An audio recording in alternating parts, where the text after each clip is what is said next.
نماز بہت بڑی عبادت ہے، نماز کے بغیر کوئی عمل قابل قبول نہیں ہے. ان قبلت قبل ما سوا و ان ردت رد ما سوا.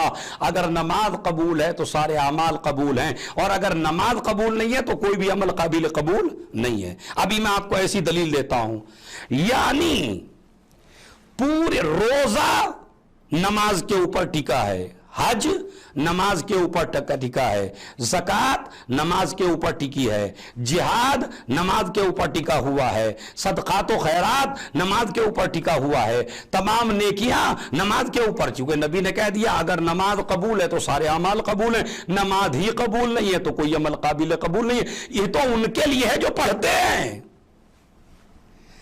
بعض آج کل ایسے بھی مولا کے چہیتے ہیں جو اپنی زبان سے کہتے ہیں ہم مولا کے ملنگ ہیں، ہم مولا کے چاہنے والے ہیں، مگر ہمیں نماز کی کوئی ضرورت نہیں ہے. ارے جب حسین کے نانا نے سند دے دی اگر نماز قبول نہیں ہے تو کوئی عمل قابل قبول نہیں ہے، تو اللہ تمہاری زبان کا اعتبار زیادہ کرے گا یا حسین کے نانا کا اعتبار کرے گا جو سید المرسلین ہے؟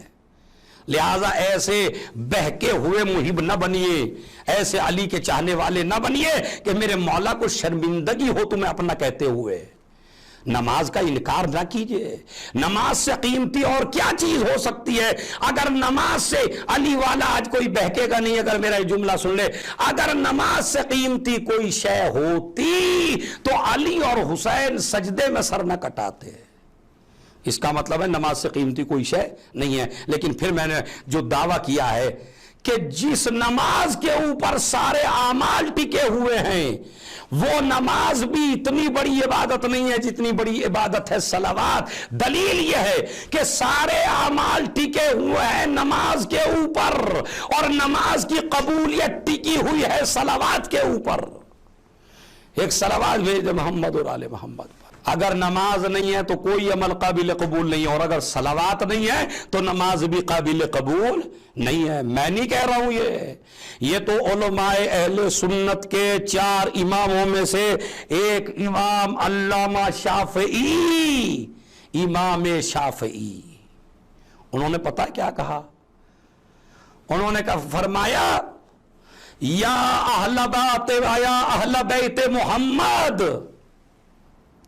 اے اہل بیت رسالت، تمہاری فضیلت کے لیے، تمہارے شرف کے لیے، تمہارے عزت و آبرو کے لیے، تمہاری فضیلت کے لیے کیا یہی کہہ دینا کافی نہیں ہے من لم یصلی علیکم لا صلاۃ لہ، کہ جو انسان اپنی نماز میں درود نہ پڑھے، صلوات نہ پڑھے، اس کی نماز نہیں ہے. اس کا مطلب ہے ساری چیزیں ٹکی ہوئی ہے نماز کے اوپر، اور نماز ٹکی ہوئی ہے صلوات کے اوپر، اہل بیت کے اوپر. بغیر اہل بیت کے صلوات کے نماز مکمل نہیں ہوتی. واجب و ضروری ہے صلوات. لہذا اس سے بڑا کوئی ذکر نہیں ہے. سب سے بڑا ذکر نماز، اور نماز سے بڑا ذکر، نماز سے بڑا اگر کوئی عمل، نماز سے بڑی اگر کوئی عبادت ہے تو وہ ہے صلوات. اور اچھا دوسری دلیل سن لیجئے. حج بہت بڑی عبادت ہے، انسان ایسے ہو جاتا ہے جیسے ماں کے پیٹ سے ابھی پیدا ہوا ہو، لیکن حج بندے کرتے ہیں، اللہ نہیں کرتا. نماز بندے پڑھتے ہیں، اللہ نہیں پڑھتا. لیکن نہ اللہ نماز پڑھتا، نہ اللہ روزہ رکھتا، نہ اللہ حج کرتا. بھئی یہ سارے کام اللہ کے لیے کیے جاتے ہیں، اللہ کس کے لیے کرے گا؟ کوئی عبادت اللہ نہیں کرتا، لیکن ایک عبادت ایسی ہے کہ جو پہلے اللہ خود کرتا ہے، بعد میں بندوں کو حکم دیتا ہے، اور وہ ہے ان اللہ وملائکتہ یصلون علی النبی یا ایھا الذین آمنوا صلوا علیہ وسلموا تسلیما. صلوات یہ ہے عبادت. اللہ نماز نہیں پڑھتا، روزہ نہیں رکھتا، حج نہیں کرتا، زکوٰۃ و خمس نہیں دیتا، لیکن اللہ پہلے صلوات خود پڑھتا ہے، بعد میں مومنین کو حکم دیتا ہے. یہ تیسری دلیل کہ صلوات سے بڑی کوئی عبادت نہیں ہے. تیسری 2 دلیلیں میں دے چکا ہوں. پہلی دلیل نماز ٹکی ہوئی ہے صلوات پر. دوسری دلیل جو میں نے ابھی دی اور جو آپ نے غور سے سنی کہ اللہ کوئی عبادت نہیں کرتا مگر صلوات پڑھتا ہے. تیسری دلیل، ایک شخص آیا رسول خدا کی خدمت میں، اور رسول کے بعد آ کے، بلکہ رسول کے پاس نہیں، مولائے متقیان علی ابن ابی طالب علیہ الصلوۃ والسلام، جس کے نام کے قصیدے پڑھتے ہو، جس کے نام کے نعرے لگاتے ہو، جس کے نام پہ اٹھتے ہو اور بیٹھتے ہو، وہ تمہارا مولا علی ابن ابی طالب،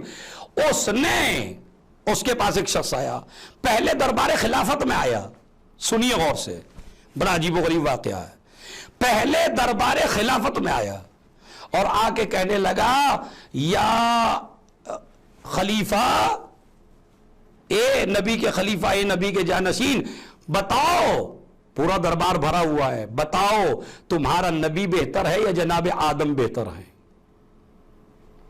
یہ اس نے بات کی، پورا مجمع، آپ سے بھی اگر کوئی پوچھے نبی آدم بہتر ہے یا تمہارا نبی، تو آپ کیا جواب دیں گے؟ کہا نہیں، ہمارا نبی آدم سے کیا، سارے نبیوں سے بڑا ہے، ہمارا نبی سید المرسلین ہے، سید النبیین ہے، خاتم النبیین ہے، اس سے بڑا کوئی نبی نہیں ہے۔ مجمع نے بھی یہی جواب دیا، مگر اس کا سوال بڑا ٹیڑھا تھا۔ جیسے ہی مجمع نے کہا نہیں ہمارا نبی بہتر ہے، اور خلیفہ نے کہا ہمارا نبی بہتر ہے، اس نے کہا بتاؤ اگر تمہارا نبی بہتر ہے تو مجھے سمجھاؤ، اللہ نے آدم کو سجدہ کروایا، تمہارے نبی کو سجدہ نہیں کرایا؟ اگر تمہارا نبی آدم سے بہتر تھا تو سجدہ تمہارے نبی کو ہونا چاہیے تھا، آدم کو کیوں ہوا؟ اب یہاں خلیفہ بھی خاموش، دربار بھی خاموش، پورے جتنے بھی صحابہ تھے وہ بھی خاموش۔ اسی لیے کہتے ہیں مشکلوں کے حل کرنے کے لیے علی کے دروازے پہ آنا ضروری ہے، ورنہ کوئی مشکل آسان نہیں ہوگی اگر علی کے دروازے پہ نہ آئے۔ ہم سے مجمع کہتا ہے آپ علی علی کرتے ہیں، آپ علی کو پکارتے ہیں، آپ ہر مشکل میں علی کو بلاتے ہیں۔ ارے بھائی ہم نہ بلاتے، لیکن صحابہ پہ وقت پڑا انہوں نے علی کو بلایا، نبیوں پہ وقت پڑا انہوں نے علی کو بلایا، جس پہ بھی وقت پڑتا رہا وہ علی کو پکارتا رہا۔ حد یہ ہے کہ اگر نبی پہ وقت پڑا تو انہوں نے بھی علی کو پکارا، نادے علی۔ تو ہم سے نہ کہیے۔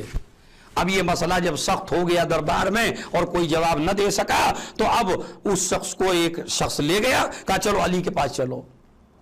وہ میرے مولا کے پاس آیا، میرے مولا سے اس نے سوال کیا، کہا علی بتاؤ تمہارا نبی بہتر ہے یا آدم؟ میرے مولا نے فرمایا کہ ہمارا نبی بہتر ہے۔ اب اس نے پھر سوال کیا کہ اگر تمہارا نبی بہتر ہے تو اللہ نے آدم کو سجدہ کرایا، تمہارے نبی کو سجدہ کیوں نہیں کرایا؟ اور سجدہ بہت بڑی عبادت ہے۔ اب یہ اس کو کون سمجھائے کہ سجدہ آدم کو نہیں ہے، حکم خدا کو ہے؟ لیکن چاہے جس طرح ہے، ہوا تو آدم کے لیے بھی، اللہ کا اگر حکم بھی ہے تو آدم ہی کے لیے ہے نا۔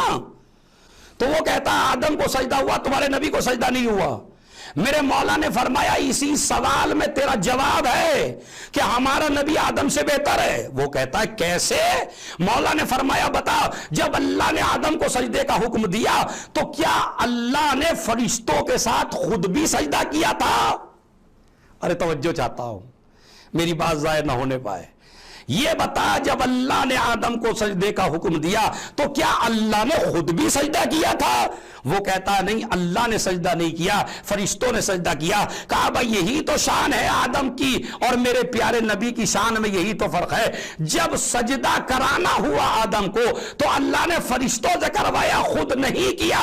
لیکن جب پیارے نبی پہ صلوات کا وقت آیا تو اللہ نے پہلے خود پڑھی، بعد میں فرشتوں کو حکم دیا ایک صلوات بھیج دے محمد اور آل محمد پر۔ اس کا مطلب یہ ہے کہ صلوات سے تین دلیلیں میں نے آپ حضرات کی خدمت میں پیش کی کہ صلوات سے بڑی کوئی عبادت نہیں ہے، صلوات سے بڑا کوئی مقام نہیں ہے، صلوات سے بڑی گناہوں کو ختم کرنے والا کوئی نسخہ ہمارے پاس اس سے بڑا موجود نہیں ہے۔ میرا مولا علی کوفے کے منبر پہ خطبہ دے رہا ہے، خطبہ دیتے دیتے میرے مولا نے فرمایا ایک زمانہ ایسا آئے گا جب لوگ کثرت سے مریں گے، ایک ایک دن میں کئی مریں گے۔ صبح کو آپ کی جس سے ملاقات ہوگی شام کو پتہ چلا کہ وہ تو دفن کر دیا گیا، وہ بھی مر گیا۔ ایسی حالت ہوگی صبح کو ملیں گے شام کو مریں گے, ایک ایک دن میں کئی مریں گے. موت کا بازار گرم ہوگا, کبھی اس علاقے میں موت, کبھی اس میں موت, کبھی اس میں موت, ہر جگہ موت کا بازار گرم ہوگا اور موتیں زیادہ ہوگی, کثرت سے ہوگی. ایک صحابی اٹھا, اس نے بڑا احسان کیا ہم جیسے لوگوں کے اوپر. اس نے کہا مولا علی پھر بتاؤ جب موت زیادہ ہونے لگے تو کیا کریں؟ اب یہ کوئی حکیم نسخہ نہیں بتا رہا ہے, کوئی مولوی نسخہ نہیں بتا رہا ہے, کوئی پھونک مارنے والا نہیں بتا رہا ہے.